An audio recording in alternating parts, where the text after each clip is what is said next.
Hello there. And we're back. Welcome to Fridays with Tab&Chance. I am Tabitha Brown, and this is my amazing husband. What's up, y'all? You ain't never gonna say this Chance Brown, is you? This Chance. I think they know by now. You think they know by now? Mm-hmm. We have been gone for 2 weeks with all the craziness happening in the world, along with craziness happening in our own life. But we are back. Chance had dental surgery yet again. He had some very extensive oral surgery. We both did 2 weeks ago, but his was way more intrusive, I guess.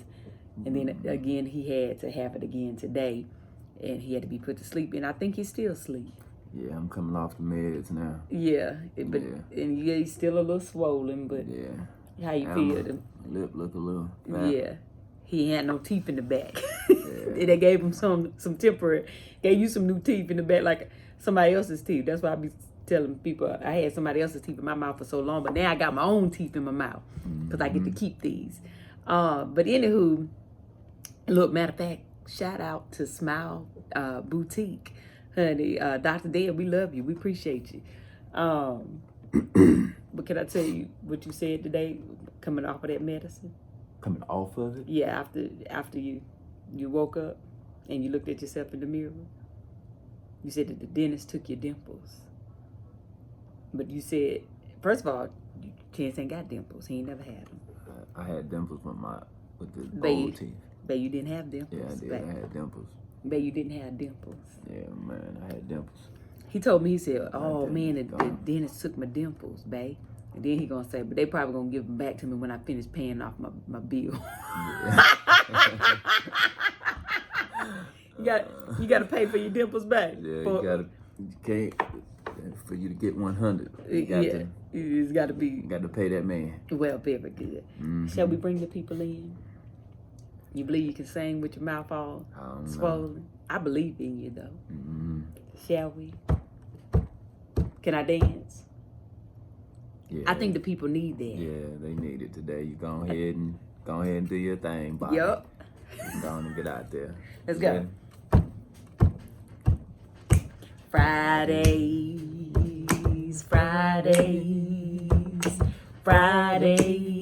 with Tab&Chance.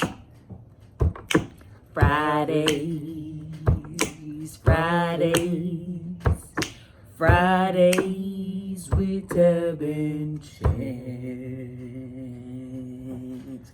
See how I tried to give a person an inch. See, you out here roboting and everything. Well, because I was like, but you could have just babe, with the same old two-step. You started out with this. I only do the same old two-step if you do it with me and you didn't do it. Same old two steps, and then you want to start doing a robot and all that.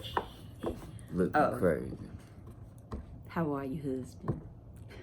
I'm good. I'm a little tired. It's been some trying times. But you know what? I appreciate everybody. I've been getting a lot of messages and a lot of prayers and a lot of people thinking about me and reaching out to me in light of what's going on in the world. I appreciate it. Definitely been helpful in my mental. I think when all of this started, I was in a bad mental space. Yeah. When all of what started? When because we've been going through. Yeah, you've been going through a roller coaster because the coronavirus had you on the back on the streets. It had me back out there on the streets, and I was getting people praying and reaching out to me in regards to that. But that is no comparison to me in regards to this new thing with George Floyd. Which is not really a new thing. Yeah, well, I mean, just the next another name, unfortunately. Yeah. Yes. And after witnessing or watching, this man's life get taken away right in front of the world.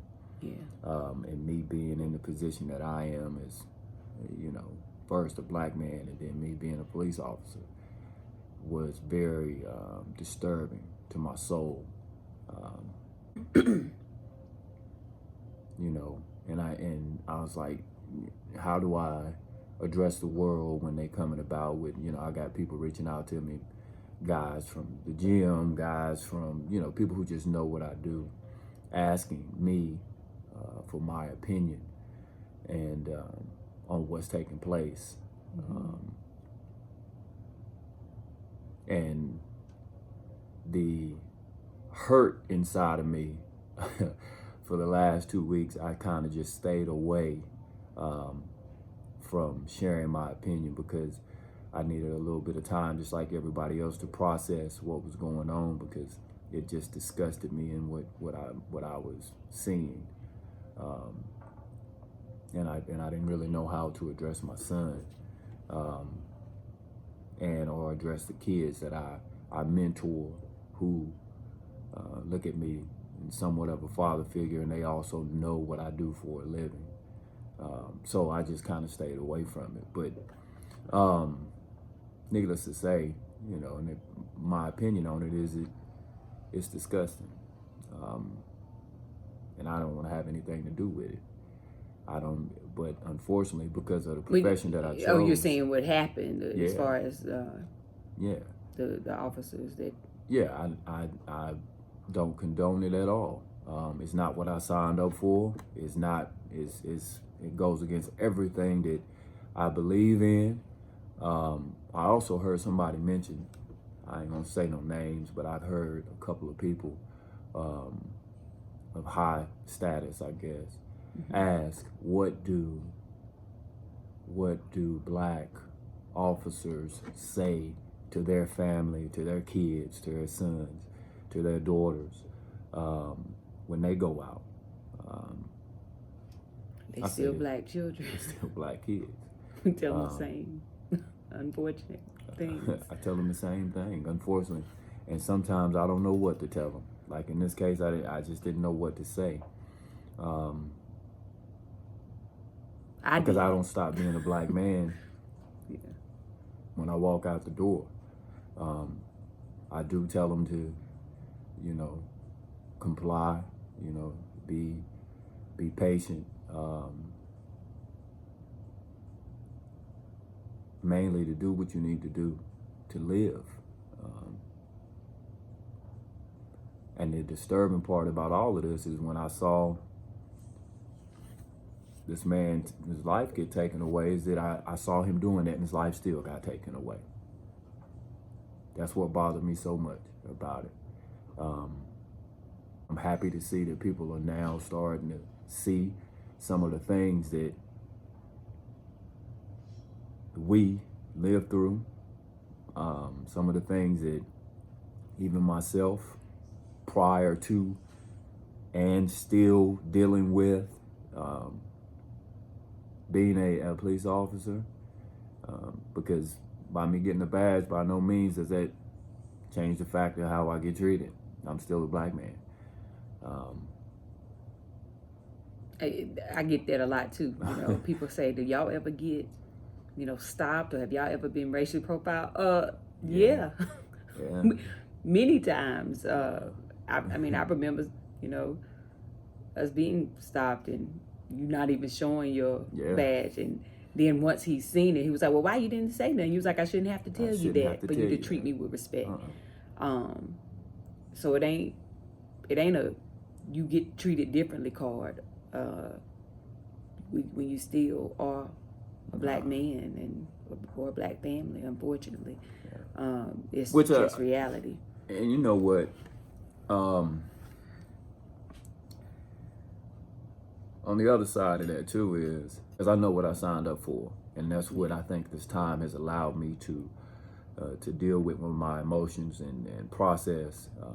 What did you sign up for, babe? Well, when I signed up to do this, I signed up for a number of reasons.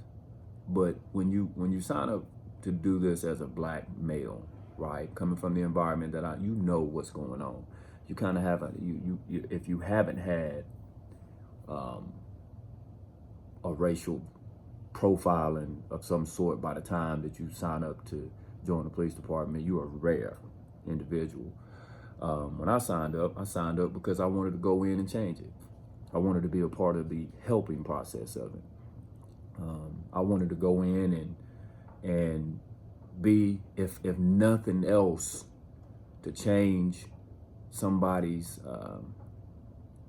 heavy hand or opinion about it just by my presence, right? If I'm there, I kind of feel like I can help that young man. I can kind of and that's what I've done too. I feel like I can, when you don't understand the culture or you don't understand it, the verbiage, because you have no idea that that's just a part of the culture. He don't literally mean that he's going to do whatever he's saying.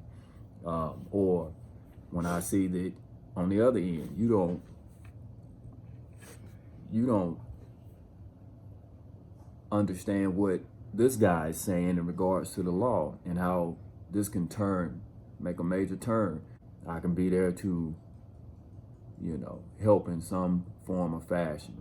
I'm concerned when I hear people say that they want to do away with law enforcement, because I don't agree with that, and I'm a little hesitant to say that because I understand people's setbacks with law enforcement, considering our history in this country.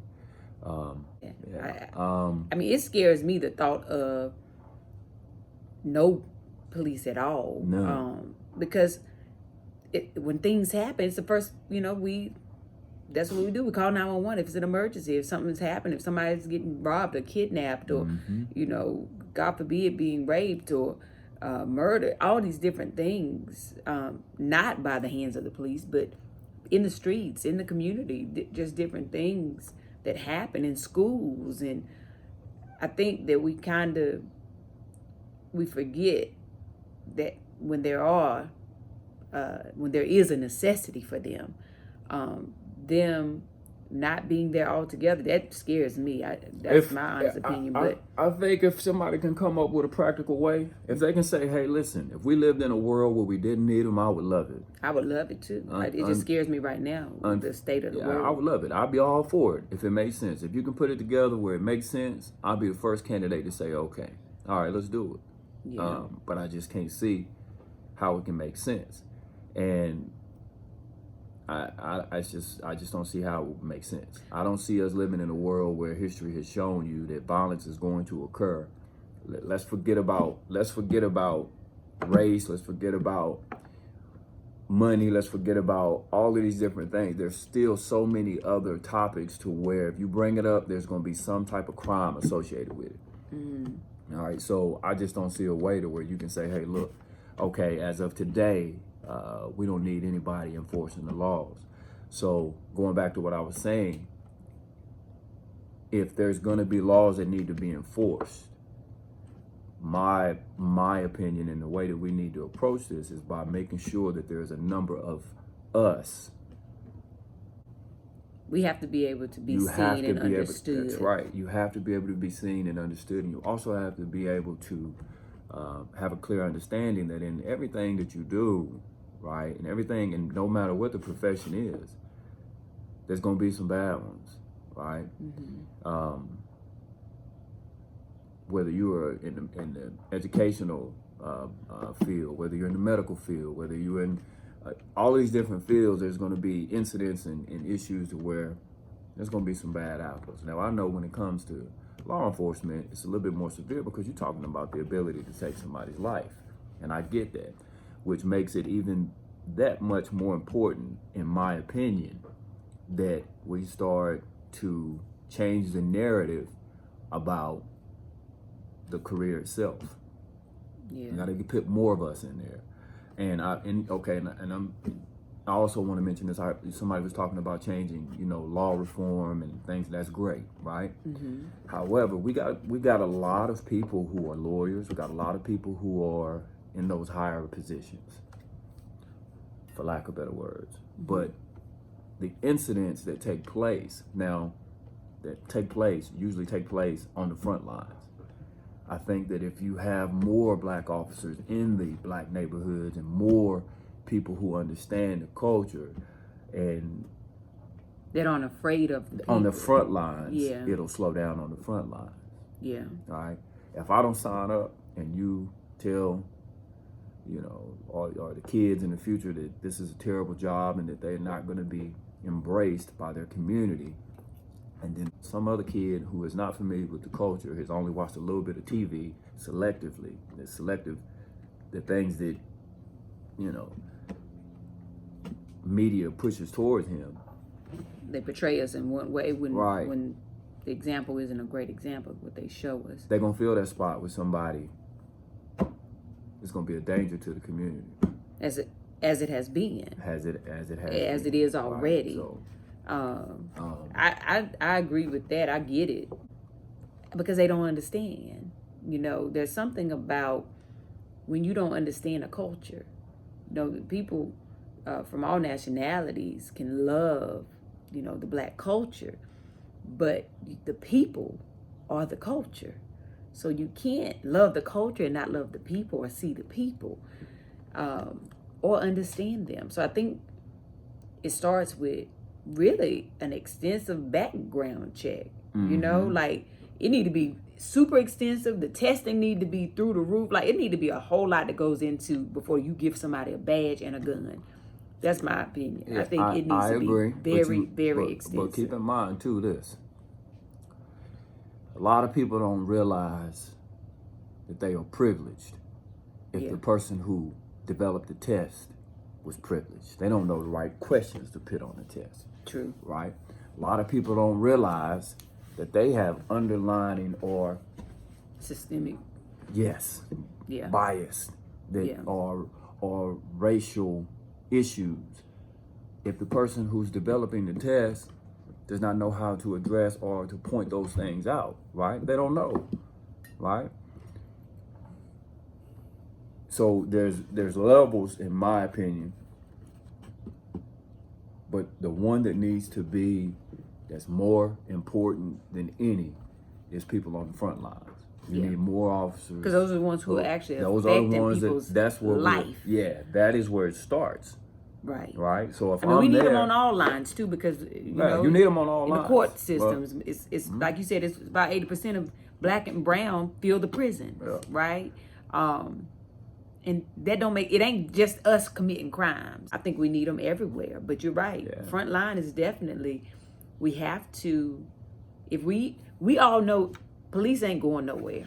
This thing keep moving. Sorry.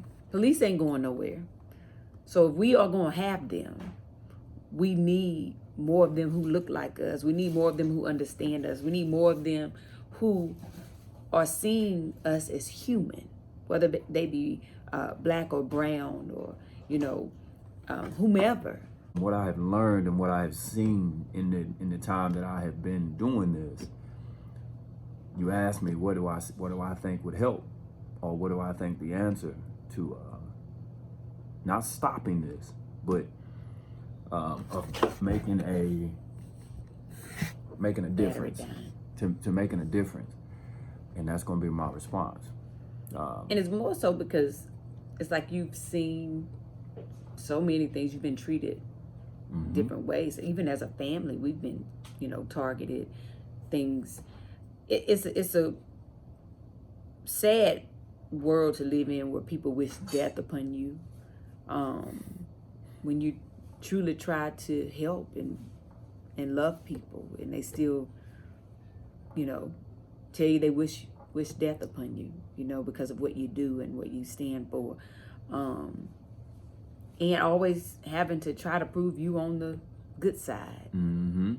That doesn't stop with the profession either. I want to keep emphasizing, it doesn't stop, right? It does not stop. There's stresses and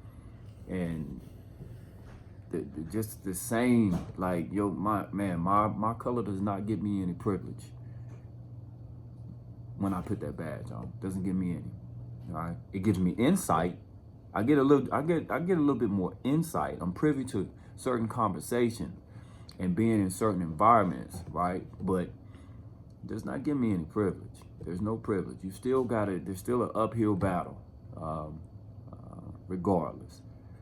So, and I mean, I think the other thing too is a conversation that a lot of people have been having, where people don't understand, like with being black in a workspace of majority of white, right? I myself worked at several jobs where I would have been the only black woman in the office and had to try to make everyone else feel comfortable for years. That would be my life, and it's exhausting. Thank God I found my freedom and realized that no, I don't have to do that, right? But even in uniform, as a black man, when the majority of your counterparts, everybody is not black, I remember us having these conversations of even at work having to still go through that in uniform. It ain't no different. It's just another job too, with a lot of responsibility. But even that, the pressures of trying to, okay, let me not lose myself in this. And that's been, and I'm very much so, I support my husband 100%. He come home, it's always, I got to make sure he's still there, right, and mentally. But that's a heavy load to carry in corporate America. It's a heavy load to carry, in the uniform. It's a heavy load, period, that we should not have to carry, right?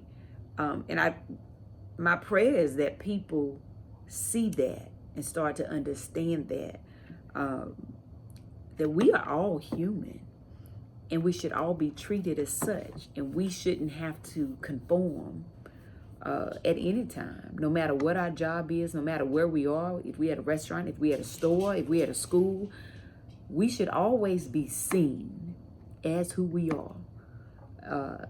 And if you can't understand that, then there is the problem. Period. That's just something I wanted to add.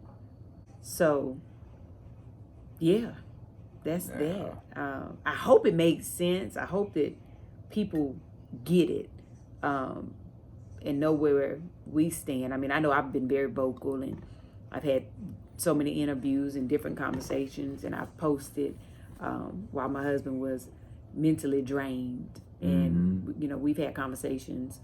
I talked to my son instantly when my husband was having his time of thinking from a dad's point of view, not from a police officer's point of view, but from a dad's point of view. But for me, explaining to my son that, there's good people in the world and there's bad people in the world. There's good police officers and there's bad police officers, period. And unfortunately, him as a little black boy, he has to know the world was not created equal for him. And it's an uncomfortable conversation that has to be had. And it won't only be had once. And that's really the most, one of the most frustrating parts is the conversation ain't over. He's 8 now, but he'll be 10 one day. And he's a big boy already. So he'll be 12 one day. Oh, he can do it. And he'll be 13 and 15, and he'll be as big as his daddy, if not bigger. And he will be what they call a threat. And we have to have those conversations. We've had to have them even with our girls. And it's not fair, but it's our reality. But if we can somehow change the narrative, as things are changing, they are, with all the protests happening, laws are changing, things are changing, but we still have a very long way to go. And I just, I thought that this was important. I wanted you to get things off of your chest. And yeah, and I know I'm kind of all over the place. Yeah, but it's all right. You are also under the influence because you were put to sleep earlier. but I think your point was made, and I hope it was. Yeah. If you didn't gather nothing else from this, just know that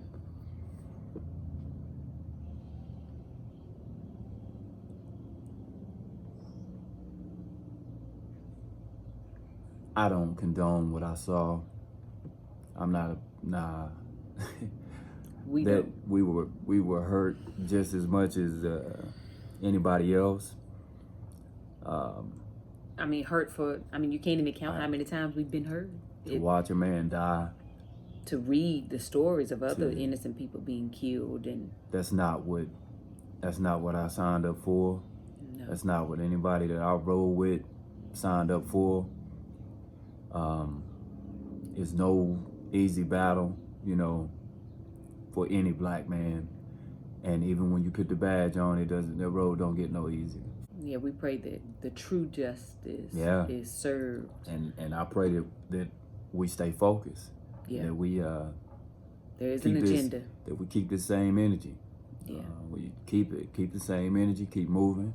I see change happening in this world, and I really do. I hope that we can do it in a peaceful way and keep the same energy, you know. Yeah. Well, I love you. I love you too. I'm very proud of you. Well, I know it was hard for you to, you know, have this conversation with everything that's been going on, and messages and things that we've gotten that were crazy. But I'm thankful for you, and I appreciate you back. So anywho, see us, y'all. Really see us. Okay. I'm Tab, and this is Chance. And we love you all. And we thank you for taking this time. I know it's a longer Fridays with Tab&Chance, and it won't your normal entertainment, but it was necessary. It was necessary. So that's it. Anything else, babe? Nah. No? That's it for me. All right. That's it for me. Well, we thank you for tuning in, honey. Go on about your business. Have the most amazing weekend. All right? But, baby, even if you can't have a good one, don't you dare go messing up nobody else's. Him. Love y'all. Bye.